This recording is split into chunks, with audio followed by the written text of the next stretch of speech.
If you are anything like me, or just thinking, well, maybe it's not time to go back in the water because, everything's all coked out of their minds. Then you got home here. Welcome to the Go Show, celebrating all things outdoors in this beautiful outdoor playground of the state, nation, and world that we live in. Appreciate you hanging out with us. And I got this shirt that is a quitter. It's got a quitter collar on it. I can't stand it. Like, I want to stop the show right now and go. That's one of my biggest pet peeves. One of my biggest pet peeves. It was so sweet. Queen Bee knows that I just dig. I absolutely love. And I think most men do. So ladies, pay attention.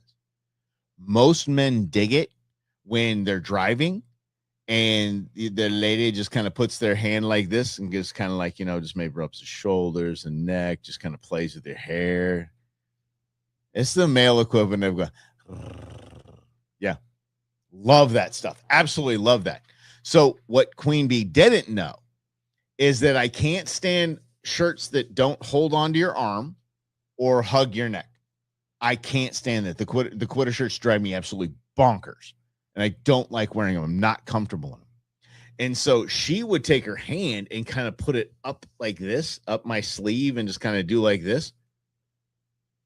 And I was so torn because I loved it so much, but I'm like, she's stretching the sleeve out. She's stretching the sleeve out. The sleeve's not going to bounce back. I don't know how I'm going to do. Maybe I'll dry them on high. My mind is going, maybe I'll dry them on high heat. Maybe it'll kind of get the cotton and the poly to kind of, She knows I love that. And you know what? I will sacrifice 100 shirts if she just keeps doing that. Men love it. I don't know of a man who doesn't absolutely love that. Could be sitting, doesn't have to be driving. Could be sitting anywhere. And this just when your woman just kind of touches you like that, this just ain't not a lot better. So I'm gonna see if I can fidget a little bit with this this collar. Let me tell you how deep this goes. Like, I have a giant grape. I have a huge head. And I'll get to the hats in a minute here. But if I put a shirt on for the day and then I'm like, oh, I don't, not the shirt I want to wear, and I have to pull it back up over my giant head, I'll throw it in the dirty clothes because it needs to be washed and get that collar back to where it needs to be. Yeah. It's a thing. Anyway, speaking of the hats, I'm digging the new patch. This patch is cool, dude. I dig this thing. This thing is way cool. So much better than the old school version, which I have. Yeah. I mean, seriously, look at the two side by side. I mean, this is just day and night on that. So we're fired up. But I got these to go the black hats. How about this? Let me see if I can show you that. Look at that. Yeah, that's the PVC goodness right there. It's got the glue backing. So what I have is a hat press I bought for Wildlife for Tomorrow and the stuff the hats we made for the 820 Club and for the Conservation Cup. So it's a press, it's heated, it times, it goes beep, beep, beep. Then you take it out and then it's hot. Everything's hot. And then it does this. Just stays on. Look at this.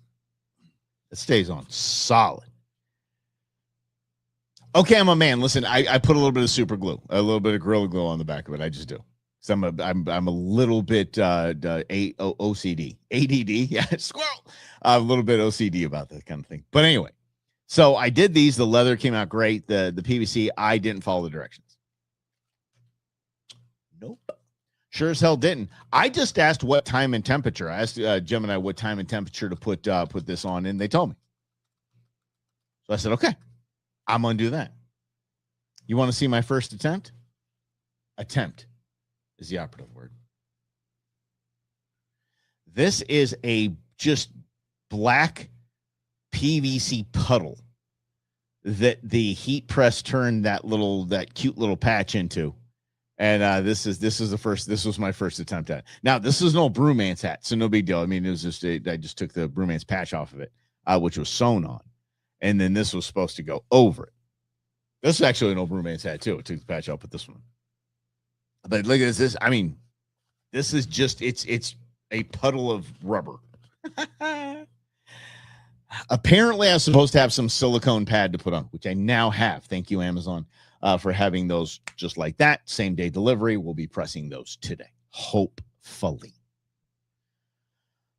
You remember we were talking about, I think we played the trailer on the show for Cocaine Bear.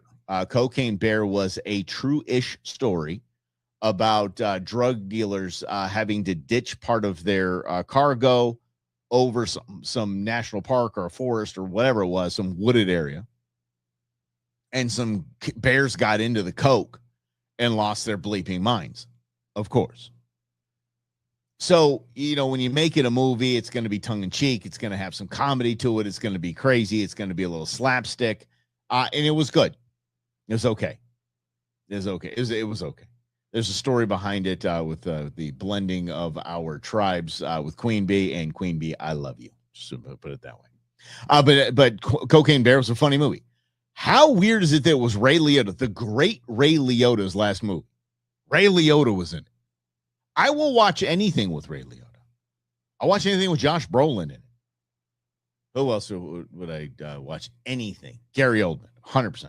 Gary Oldman's the greatest actor in history of time. If you don't look, you just look up IMDb. That's what movie did, but yeah, IMDb. Look that up and look up Gary Oldman. Just see the movies he's been in. You'll go, holy. For those of you who don't know who I'm talking about and are Harry Potter fans, Sirius Black. That's what I'm talking about. Good looking cat. But I'll watch anything with Ray Liotta in it. Now he's dead. He has assumed room temperature, and it's it. That's it. Yeah. But that was the last movie, Cocaine Bear. All right. Here's the story. Now that we're getting out of bears, now we're getting into sharks. So here be the story. Apparently, Nature is queuing up the sequel to Cocaine Bear. Now we have cocaine sharks. Yes, new research shows sharks in the Bahamas are testing positive for contaminants. A study published in the Environmental Pollution. I swear to you, that's a publication.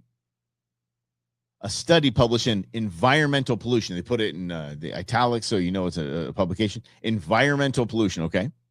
Tested 5 species of shark in the area. Scientists analyzed the blood from at least 85 of the aminals near Eleutheria Island. And nearly a third tested positive for contaminants, including cocaine, caffeine, acetaminophen, and I'm not even saying it. I can't pronounce it. Diclofenak. Diclofenac. I'm going to get canceled. All right, let's keep going. Cocaine being obviously caffeine, but caffeine though, people just pouring their coffee out. I don't get it. You know what's pretty funny? I'm not going to share my screen right now because that always gets weird when I do it. You know what's pretty funny? There's an ad on this article that I'm writing right now for hat patches and stickers. Scary stuff. This represents the first report concerning CECs and potentially potentially associated psychological responses in sharks from the Bahamas, pointing to the urgent need to address marine pollution in ecosystems and often perceived as pristine. Look, here's the deal. They say it's truly concerning stuff. These chemicals can affect the physiology, psychology of the sharks and lead to hyperglycemia, renal impairment, and disruptions in their metabolism. All not great things, in case you're wondering. Lead researchers say the study told Science News that pollution is to blame for the chemicals in the water. So you start to freak out a little bit, and this is an article that's meant to make you freak out, right? This is one of those things where oh God, okay, well, did you hear? You know, your barbecue. Did you hear? Sharks testing positive for cocaine, coked out their minds. No lie, Bahamas, a study. It was an environmental pollution publication, magazine, online, whatever the hell it is. I saw it, read it with my own eyes. You start to freak out a little bit, right? Well, 85 sharks, that's a lot. 85 sharks, no joke. I wouldn't say a lot. It's just not, they're not guessing at that point. But it's all around one little island. The ocean is their sewer. Quite literally, the ocean is their sewer. They go out and pee in the ocean. The pee becomes ocean water. which it was just run through sharks' gills, and they basically it becomes part of their system. So that's where the caffeine comes from, the acetaminophen, the word we can't pronounce, and the cocaine, the booger sugar. It ain't like sharks are poking their head out and they've got some powder under their nose, you know? Sharks all like, I don't have a cocaine problem. I just like the way it smells. So anyway, yes, this is absolutely something to point at and say, y'all want to get a grip on that somehow? Bahamas, what are we doing? You know, we're sending $400 million over to build a bridge that collapsed in 2 days. Can we just get these guys a nice sewer system? I mean, if we're just throwing money out like that, call me crazy. Yeah. And all I'm looking for is a chunk of money to just spend on conservation efforts for the rest of my life. That is my goal. I want to turn the Go Show into the Go Show Gives. That's what I want to. Hands down going to be just dishing money out, the right kind of money out to the right kind of causes, like on the ground wildlife conservation. Anyway.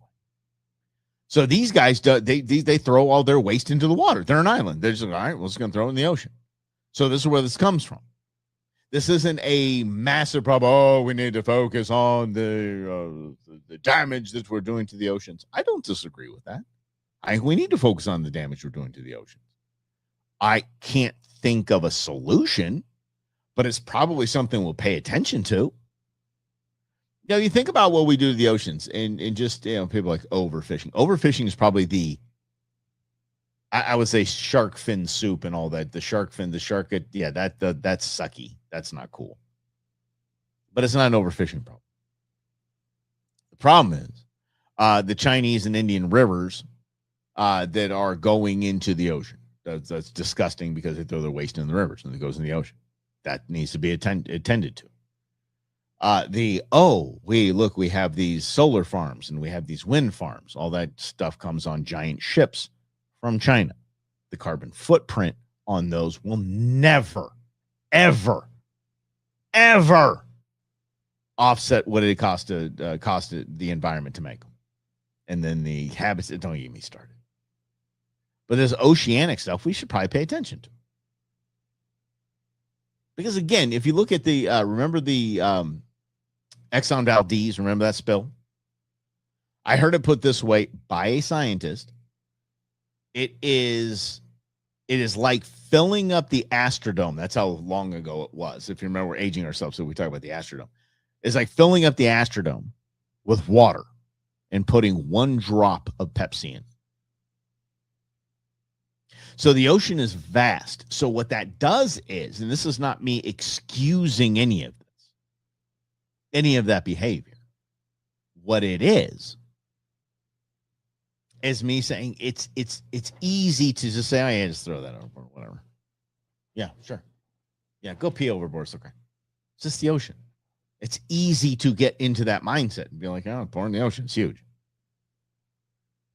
And again, you look at the microplastics and all that. Look at me, this garbage. You know, it's funny about the plastics debate. Again, this is the only show I have to rant, so I might go off on a few. Don't worry about it. The straws and all that. Remember the straws? Straws came from a ninth grader. A ninth grader called 100 people and asked how many straws they use a day and extrapolated that over the 335 million Americans and said, that's how much straws we use. It was not scientific. Okay. Not scientific at all. But people freaked out and a whole new terrible industry was born with these crappy straws. But it's always funny. You see, like California, you go to California, you cannot get a shopping bag. You're gonna check out, and there's gonna be a bunch of groceries right there. Like, what do we do with these? So we gotta buy a reusable bag. Why? Because plastics are bad. Oh, okay. Do you realize that literally everything that I'm putting in this now reusable bag is contained in some sort of plastic? The bread here is my peanut butter is plastic now. These cupcakes, all this big plastic thing. Cupcakes actually have little plastic graduation caps on them. Man. Funny. Anyway, but I can see how that it goes. But to see these things, to see these articles and to go, oh my gosh, yeah, sharks are all coked out of their minds. No, they have trace amounts in there. And yes, it can jack them up. I'm a big shark fan. You guys know this. But come on. It's a headline that's meant to freak you out.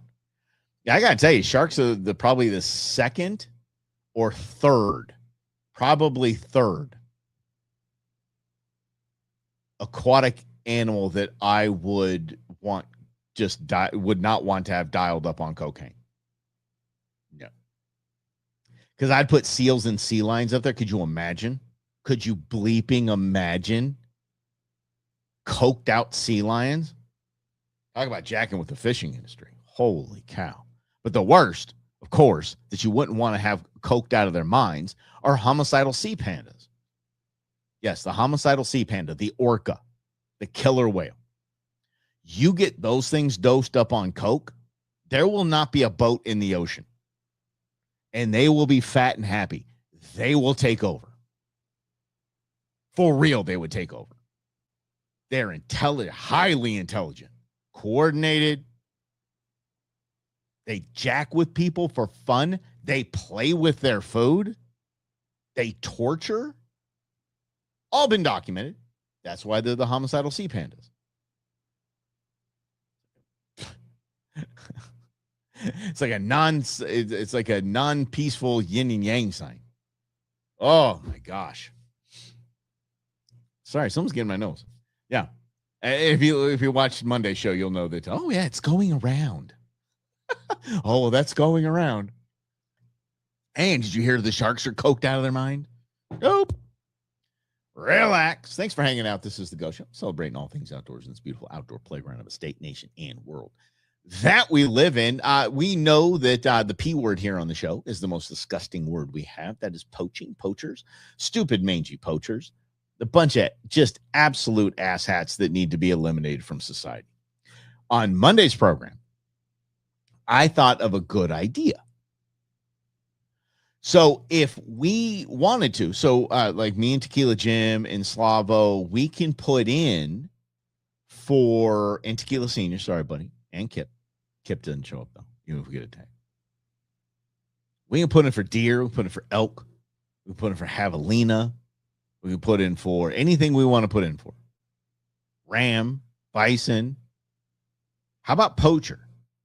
Now, hear me out. I'm not saying you get a tag to take out a poacher. No. But you get to beat them up. You get to rough them silly. And then when the cops show up, because they will, you hand them your tag. Bag them and tag them, boys.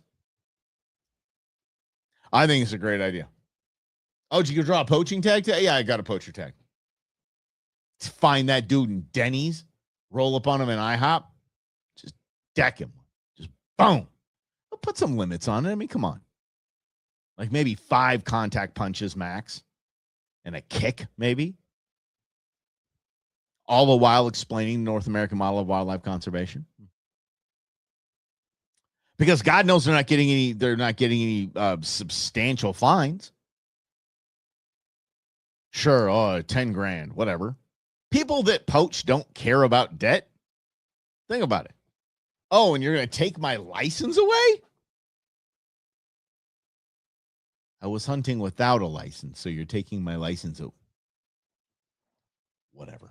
Let's break down this case because it is absolutely bananas. Let's go with this. This is... First of all, the dude took out a huge buck, a whitetail buck. First of all, he's shooting at night. Jeff Foxworthy had a really funny series. Well, it was funny to rednecks like me. It's called Spotlight on Deer because that's funny. Solid play on words there. Spotlighting. I don't know if you understand this. Spotlighting is you go out in the fields and stuff where deer are out there just doing their nighttime grazing and getting their food and getting it on and all that good stuff they do. If you put a spotlight on them, you ever hear the expression deer in the headlights? They will stop and they will just stare at that light. They ain't moving. It's like they're in a trance. And then poachers will spotlight and then shoot the deer. Okay? because they're stupid, mangy poachers. So that's what this jabroni was doing, okay? So it was at night. Not only was it at night, it was out of season. So it wasn't the deer wasn't even in season, which is bad because that usually coincides with the fawns and the deliveries of pregnancy and all that stuff. So it's out of season. So the dude didn't even have a tag and he didn't even have a hunting license. This guy just rang the bell. But it gets worse. He shot it on a school lawn, an elementary school lawn.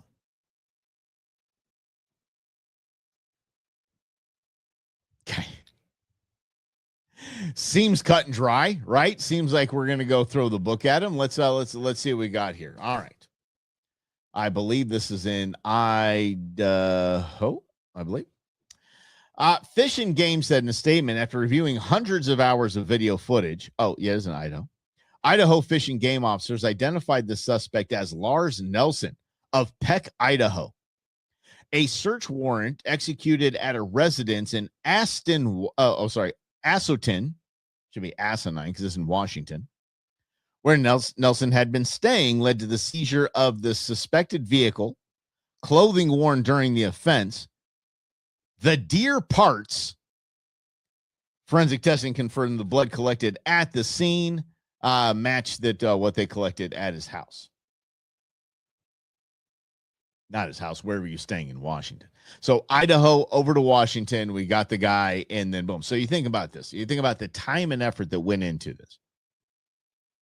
Idaho Fish and Game said that they had hundreds of hours.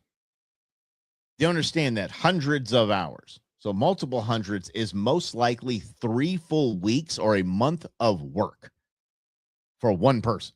Hundreds of hours of video. They even did forensic testing. They even got their arses out to Washington to go bust this dude. Which is fine.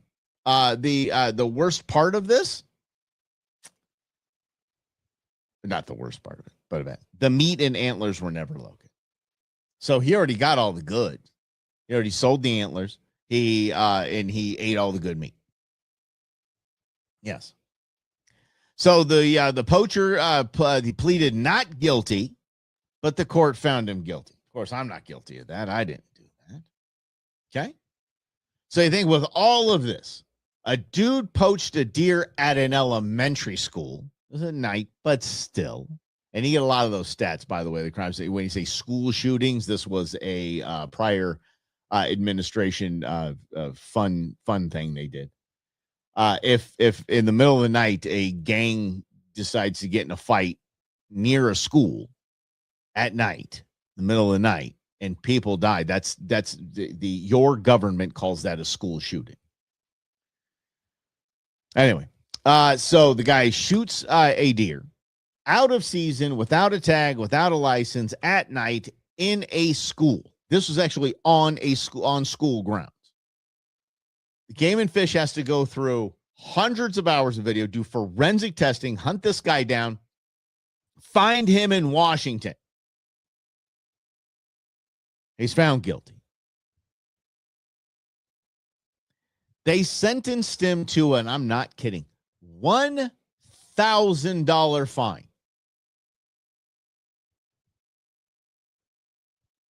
$500 of it was suspended. So $500. He had to pay, I'm not kidding, $165 in court fees, a $400 civil penalty, and a $75 processing fee. He'll also serve 2 weekends in jail. And he'll have unsupervised probation for 2 years. Is this going to stop this guy from doing it again? Hell no. He's got caught this time. He'll just think better next time of where he shoots it, because I think that's where the clutching of the pearls and the, oh my gosh, because in Idaho, you know how many deer are poached in Idaho? I would hunt in Missouri, and I would see just deer carcasses just in the river, just in a creek. People just shoot them and leave them. It's unbelievable how much poaching goes on in the Midwest. So, a guy shot a buck out of season and whatever. It was in a school. So all of this stuff that ensues with the money, the time, the effort, and all of that, $1,000 fine, $500 suspended, $500 in fines, probably got around $1,000 out of him. Not even around that, probably $800 around out of him. That's it. 2 weekends in jail. Really? This is exactly why we will not ever eradicate poaching in this country. Period. We won't. They're not going to. Unless we have to get creative, because there's no one above us is going to do anything. And I'm going to run this idea by Game and Fish. And here's the deal. They will laugh at the idea. They will think you can't do that. But I plant a seed to, okay, guys, let's think outside of where we've been and how we've been handling poaching. Let's take a look at that. Because if I can put in for elk and then put in for I get to beat up a poacher tag, yeah. If I don't get drawn for elk, I don't care. If I get drawn for I get to beat up a poacher tag, boom. Comes with a list. Here's the appropriate people that you get to go beat up. Or it should be exposed on the back of the tags. Maybe we get rid of the advertising on the tags because we weren't making a lot of money on that anyway. Get this on the back of the tags. This is the name and the poaching crime. Here are the people. Here are their pictures. You don't have to legalize getting beat up. Just let nature take its course after that. Because with poaching, they're not allowing nature to take its course. Maybe we can. Throwing it out there, spitballing some ideas. Go ahead and comment any ideas that you have how to eradicate poaching in this country. And I'm talking about big boy poaching, okay? I'm talking about big boy poaching. I'm not talking about like hitting a white wing in the second half of dove season, the oops, that kind of stuff. It's not poaching. Technically it is, but it's not poaching. I'm talking about poaching. There is a group of individuals, just a group of people that are the number one poachers in this country right now. You can't spotlight on that, or you're going to get canceled. So how do we get rid of that? In a totally unrelated story, totally not saying that these are the people that I just mentioned. Totally not saying that.